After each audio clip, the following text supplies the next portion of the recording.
Why Dubai entrepreneur Ahmed bin Chaibah will never tip at expensive restaurants. So Ahmed bin Chaibah, CEO of Aquafun, said he'd rather tip at small restaurants than larger ones that are overcharging for their food. The video was shared on TikTok and the comments are divided as some agreed with his point of view, while others thought the tips go directly to the servers and waiters as a gesture of appreciation. So it's, yes, restaurants are pricey, but surely the service team needs to be, and I'd love to get it, you know, we've had Ahmed on the show before. He's incredibly strong in his viewpoint, so he's a great guest, of course, to have. And, you know, in this regard, I'd love to get his thoughts on it, because I think that yes, the restaurant is expensive, but you choose the expensive restaurant.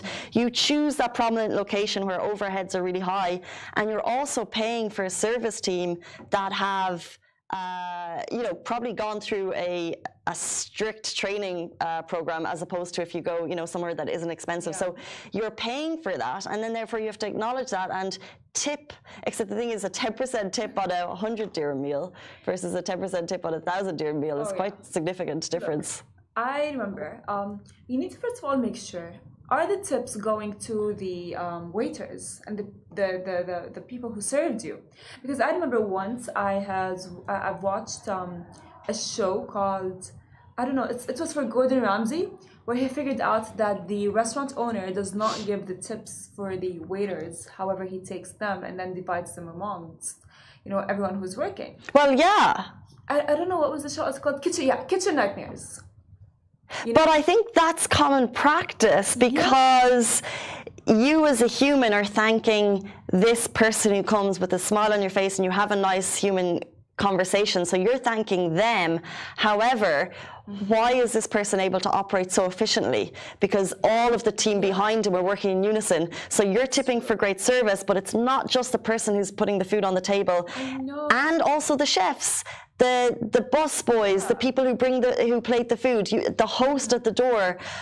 I think it's fair that everyone in the restaurant deserves the tip, because it's a service industry, and the time it takes to get the food to your plate from when you plate the order, that's not on the person who's having a conversation with you. That's the whole system. So I actually think it's fair that if you tip for your coffee, you're not just tipping the person you've had a chat to, you're tipping the team. All right, I get it, but I remember very specifically that Gordon Ramsay got so angry, and he's like, "Why I'm tipping?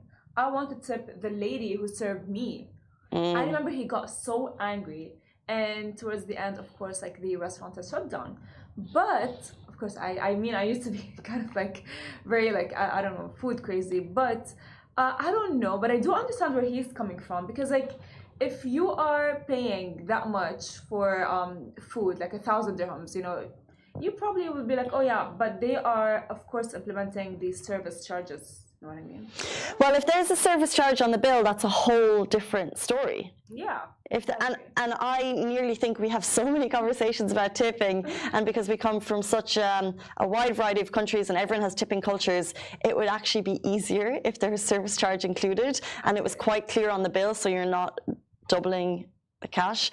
But I think that it doesn't matter if you're, you know, in a cheap restaurant, budget friendly, or pricey and expensive. I think the service industry is the service industry, and in that case it should be the same amount. But I do see his point why he would rather tip at a small restaurant consisting of, like, let's say, like, it's a family business of like 4 individuals, because they really are working hard to get their restaurant, you know, up to. But that's the restaurant, that's the money into the owner's pocket, like the restaurant, like, but the service industry is the person who's not well paid. It doesn't matter if they're in a high end or a low end, and they're going, it's the same job.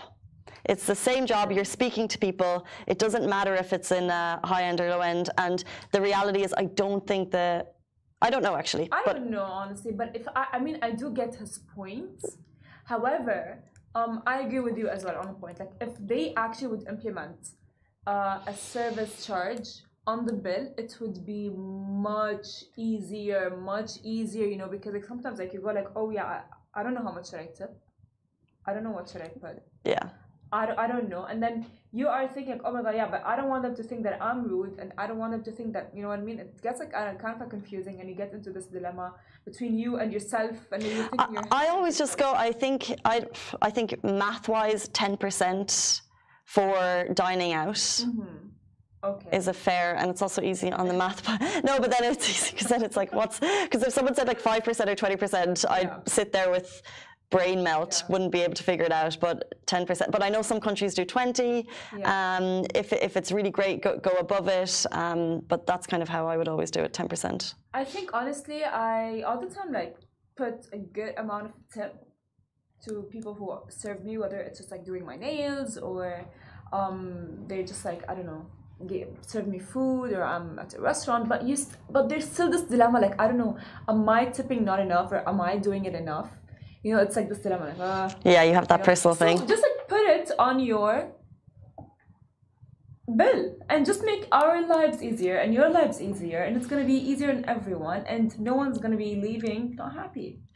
It's 8:45. We're going to jump into our guest segment. We're super excited to talk about all things visas and also female entrepreneurship. If you're starting a company in the UAE, if you've been inspired